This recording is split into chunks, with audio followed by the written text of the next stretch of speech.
Welcome, dear listeners, to History with Herodotus, where the tapestry of time unfolds before our very eyes. Today, we embark on a fascinating journey through the annals of one of Europe's most captivating cities, Paris, the City of Light. As we delve into the rich history of this metropolis, you will discover that its evolution is a testament to human ingenuity, perseverance, and the indelible mark of countless cultures. As we begin our exploration, let us transport ourselves to the banks of the Seine River, where the story of Paris commenced over 2 millennia ago. It was here, in the 3rd century BCE, that the Parisii tribe, a Celtic people, first settled. These early inhabitants left an enduring legacy, with their name becoming synonymous with the city that would eventually rise from the ashes of time. The Parisii were a Gallic tribe, known for their skill in trade and commerce, and their strategic location on the Seine allowed them to control the flow of goods and ideas between the Mediterranean and the North Sea. As we wander through the misty veil of history, we find ourselves in the midst of a bustling trading center, where merchants from all corners of the ancient world gathered to exchange goods such as salt, wine, and metals. The Parisii were master craftsmen, renowned for their expertise in metalwork, pottery, and weaving. Their settlement, which would eventually become the city of Paris, was strategically situated on an island in the Seine, known as the Isle de la Cite, providing a natural defensive position against invading forces. The Roman conquest of Gaul, in the 1st century BCE, brought significant changes to the region. The Romans, under the leadership of Julius Caesar, established their own settlement, which they called Lutetia, on the left bank of the Seine. This new settlement became an important center for trade and commerce, with the Romans introducing their own language, laws, and customs to the region. The Romans also built a number of infrastructure projects, including roads, bridges, and public buildings, which helped to establish Lutetia as a major urban center.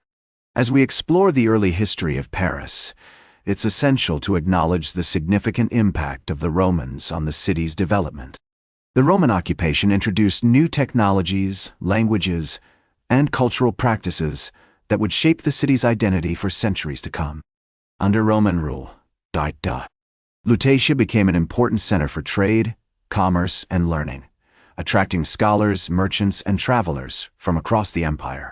The city's famous baths, theaters, and amphitheaters were built during this period, providing entertainment and leisure activities for the inhabitants. The influence of Christianity also played a significant role in shaping the early history of Paris. The city became an important center for Christian worship and learning, with the establishment of the Cathedral of Notre Dame and other churches. The spread of Christianity brought about significant changes to the city's culture, art, and architecture, laying the groundwork for the magnificent achievements that would follow in the centuries to come. As we transition from the ancient world to the dawn of the medieval period, we find ourselves on the cusp of a remarkable transformation, one that would elevate Paris to unprecedented heights. The Frankish king Clovis I, who ruled from 481 to 511 CE, established his capital in Paris and began to build upon the foundations laid by the Romans. The city's strategic location, its access to the Seine, and its rich cultural heritage made it an attractive hub for trade, commerce, and learning. And so, dear listeners, as we conclude our examination of the earliest history of Paris, we stand poised on the threshold of a new chapter in the city's evolution.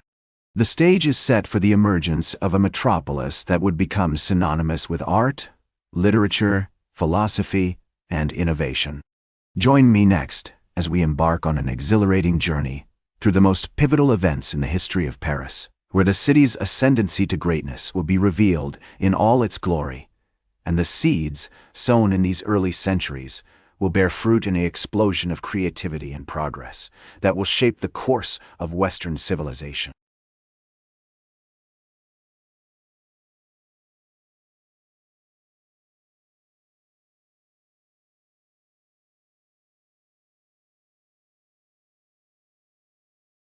Welcome back to History with Herodotus, where we continue our captivating journey through the annals of Paris, the City of Light.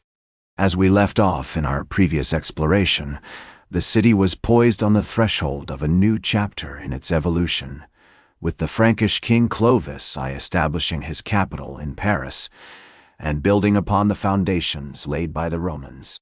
As we delve into the medieval period, we find ourselves in the midst of a remarkable transformation. The 12th century saw a surge in the city's population, driven by the growth of trade and commerce. The construction of the famous Notre Dame Cathedral, which began in 1163, became a symbol of the city's spiritual and cultural aspirations. This magnificent structure, with its soaring vaults and stunning stained-glass windows, would become an iconic representation of Parisian architecture. The University of Paris, founded in 1150, emerged as a major center of learning, attracting scholars from across Europe. The university's faculties of theology, law, medicine, and arts became renowned for their intellectual rigor and innovative thinking. This institution played a significant role in shaping the city's identity as a hub of intellectual inquiry and artistic expression. During this period, the city's artisans and craftsmen continued to hone their skills, producing exquisite works of art, literature, and music. The emergence of Gothic architecture, characterized by its use of pointed arches, ribbed vaults, and flying buttresses, transformed the urban landscape. The construction of the Sainte-Chapelle, with its breathtaking stained-glass windows, and the Palais de la Cité, with its imposing fortress-like structure, showcased the city's architectural prowess. The reign of King Philip II, who ruled from 1180 to 1223, marked a significant turning point in the city's history. He established the Louvre as a royal palace, which would become a symbol of French monarchy and power. The king also oversaw the construction of the city's walls, which helped to protect Paris from invading forces and solidified its position as a major urban center. As we navigate the 13th century, we find ourselves in the midst of a cultural and artistic explosion. The works of writers such as Chrétien de Troyes and Guillaume de Loris, who penned the famous poem Roman de la Rose, showcased the city's literary talents. The emergence of troubadours, who traveled throughout Europe, sharing stories and songs, helped to spread Parisian culture and ideas. The city's economic prosperity continued to grow, driven by its strategic location on the Seine and its access to trade routes. The establishment of the Parisian merchant guilds, which regulated commerce and industry, helped to maintain the city's position as a hub of trade and innovation. As we approach the 14th century, we witness the rise of the Valois dynasty, which would rule France for over 3 centuries. The reign of King Charles V, who ruled from 1364 to 1380, marked a golden age in Parisian history. He established the Bibliothèque Nationale, which became a major repository of knowledge and learning. The king also oversaw the construction of the Hotel St. Paul, a magnificent palace that showcased the city's architectural prowess.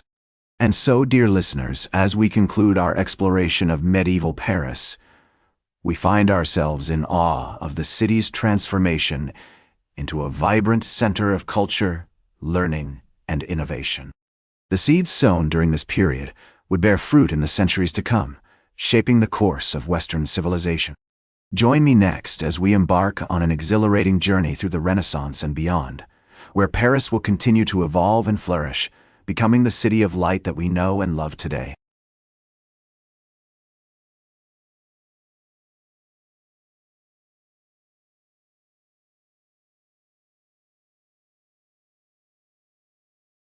Welcome back to History with Herodotus, where we continue our captivating journey through the annals of Paris, the City of Light. As we left off in our previous exploration, medieval Paris had emerged as a vibrant center of culture, learning, and innovation. As we delve into the 16th century, we find ourselves in the midst of a significant transformation. The Renaissance, which had been sweeping across Europe, finally reached Paris, bringing with it a renewed interest in classical learning, art, and architecture. The city became a hub for intellectuals and artists, who flocked to Paris to take advantage of its rich cultural landscape. Oh. The reign of King Francis I, who ruled from 1515 to 1547, marked a significant turning point in the city's history. He established the Collège de France, which became a major center of learning, attracting scholars such as Guillaume Boude and Jacques Amiot. The king also oversaw the construction of the Château de Fontainebleau, a magnificent palace that showcased the city's architectural prowess.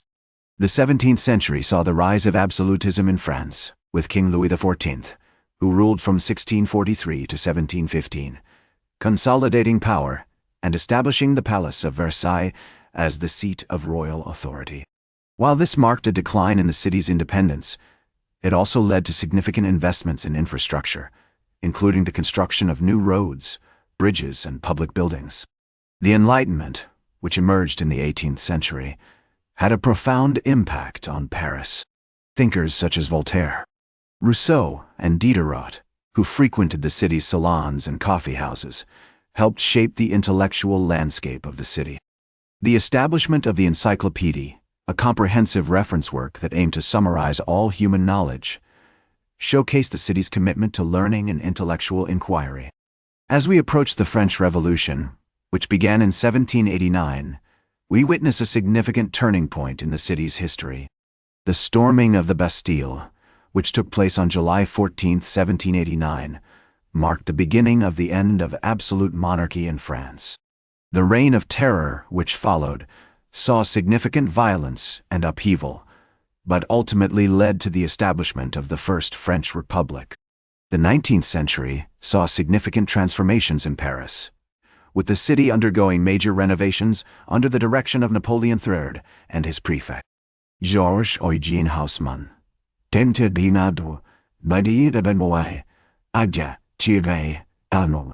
The construction of new boulevards, parks, and public buildings helped to modernize the city, while the establishment of the Impressionist movement, which emerged in the 1870s, showcased the city's continued commitment to artistic innovation. As we conclude our exploration of Parisian history, we find ourselves in awe of the city's resilience, adaptability, and creativity.